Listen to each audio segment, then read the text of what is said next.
ইবাদতের একমাত্র উপযুক্ত কে? আল্লাহ। তাহলে ইবাদত একমাত্র কার জন্য? আল্লাহর। তো ইবাদত যদি আল্লাহকে বাদ দিয়ে অন্য কারো জন্য করা হয়, যার জন্য ইবাদত করা হবে তাকে বলা হবে তাগুত। সে যুগে লাত, মানাত, উজ্জা, হুবল আল্লাহকে বাদ দিয়ে যাদের পূজা করা হতো এই সবগুলো ছিল সে যুগের তাগুত।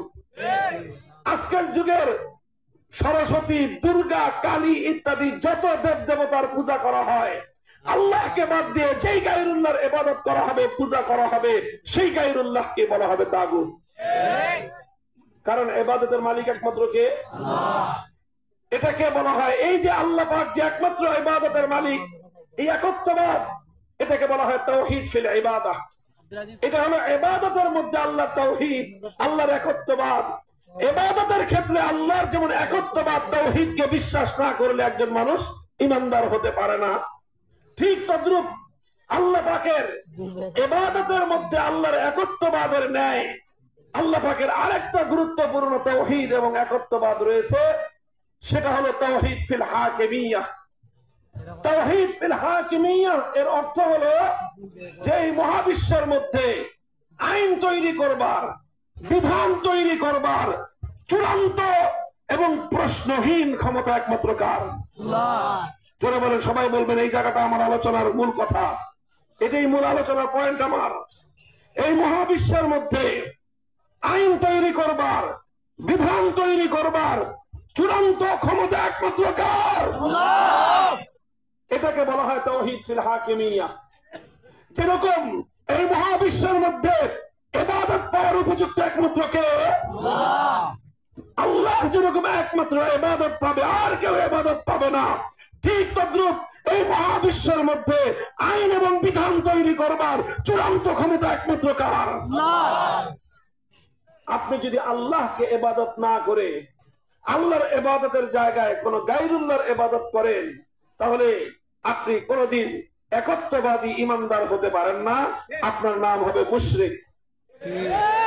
ঠিক তদ্রূপ কোন ব্যক্তি যদি আল্লাহ পাকের দেওয়া কোন আইন, আল্লাহর দেওয়া কোন বিধানের বাইরে গিয়ে অন্য কোন আইন অথবা অন্য কোন বিধানকে যদি কোন ব্যক্তি বিশ্বাস করে, সেই ব্যক্তিও অন্য কিছু হতে পারে, হাজি গাজী নামাজি হতে পারে, ঈমানদার হতে পারে না।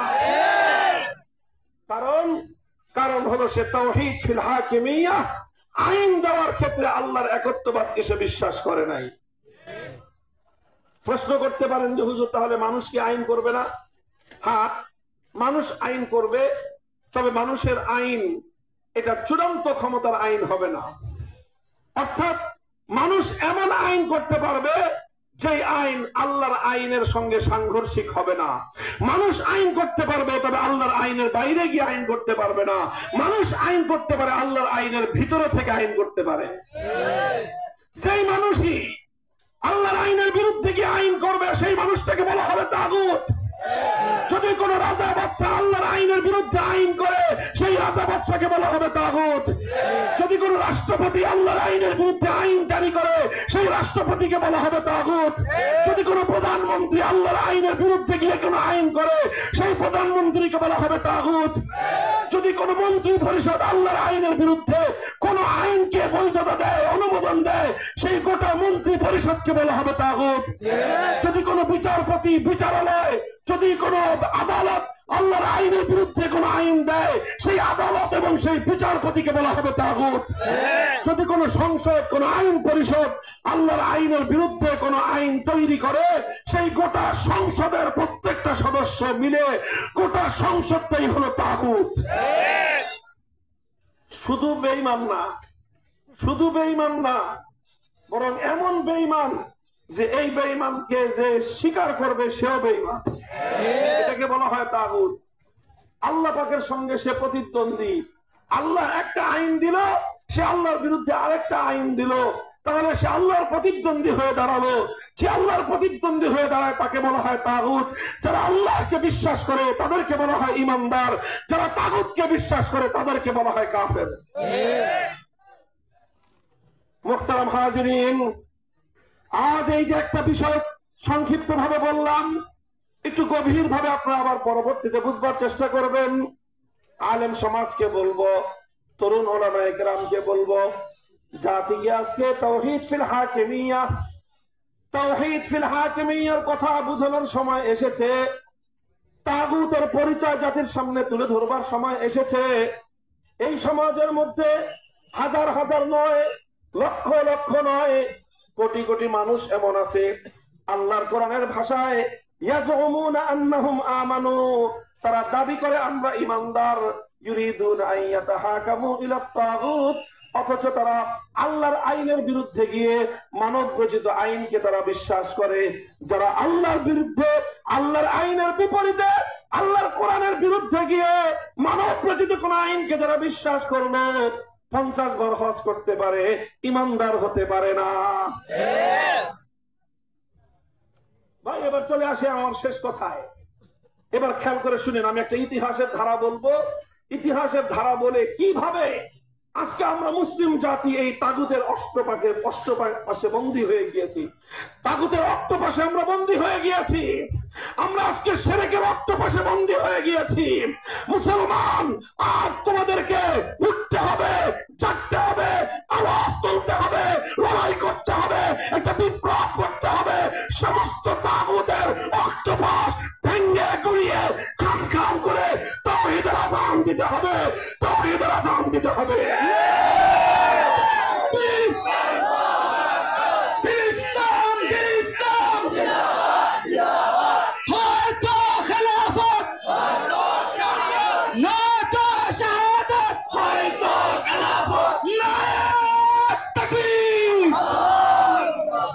মুসলিম জাতির মধ্যে এই ধরনের এই অভিশপ্ত ধারা মুসলমান জাতির মধ্যে ছিল না।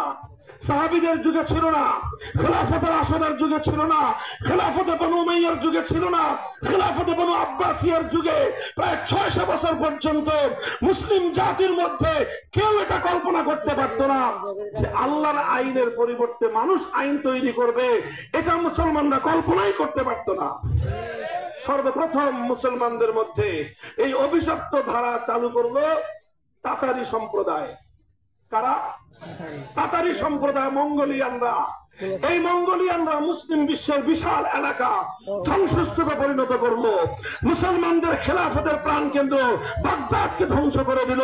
লক্ষ লক্ষ মুসলমানদেরকে এক এক দিনে তারা হত্যা করে বিশাল মুসলিম এলাকা তারা দখল করে নিল। আর দখল করে নিয়ে মুসলমানদের মধ্যে সবচেয়ে ভয়ঙ্কর যে কাজটা তারা করলো সেটা হলো আল্লাহর আইনকে উৎখাত করে দিয়ে তাতারিদের নেতা চেঙ্গিস খানের বানানো আইন ইয়াসাক নামক তার একটা আইনের গ্রন্থ ছিল, সেই তাদের নেতার আইনের গ্রন্থের আইনকে মুসলিম সমাজের মধ্যে বাস্তবায়ন করে দিল। নাউজুবিল্লাহ। এই অভিশপ্ত ধারা যখন মুসলমানদের মধ্যে শুরু হলো, মুসলিম আলেম ওলামাদের ঘুম হারাম হয়ে গেল। তারা এক মুহূর্তের জন্য এটা মেনে নেন নাই, লড়াই করেছেন, রক্ত দিয়েছেন, জীবন দিয়েছেন, শাহাদাত বরণ করেছেন। কিন্তু আল্লাহর আইনের পরিবর্তে চেঙ্গিসি আইন, চেঙ্গিস খানের এই রচিত আইন তারা এক মুহূর্তের জন্য মেনে নেন নাই। অনেক রক্ত দিতে হয়েছে, অনেক জীবন দিতে হয়েছে। শাইখুল ইসলাম ইবনে তাইমিয়া রাহমাতুল্লাহি আলাইহি লড়াই করেছেন, 6 বার কারারুদ্ধ হয়েছেন, কিন্তু আল্লাহর আইন ছাড়া অন্য কোন আইনকে এক মুহূর্তের জন্য তারা মেনে নেন নাই।